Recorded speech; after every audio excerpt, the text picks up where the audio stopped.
Welcome to the info with me POCO C40, and I'll show you how to mute notification sound on this device.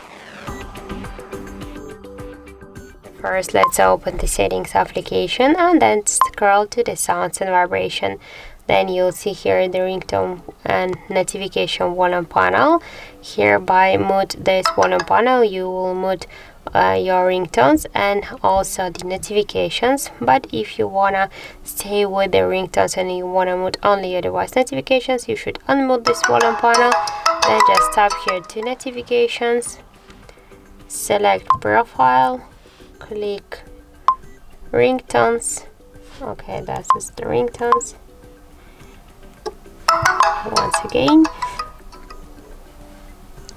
pre-installed, tap to notifications and just switch your ringtone to don't send ringtone. And after that, let's go back to the settings, and now we can see just that we have now selected notification sound here. So now our notifications, they will be muted and you'll stay with all of the ringtones. And that's it. So thank you for watching, and if you find this video helpful, don't forget to leave a like, comment and to subscribe our channel.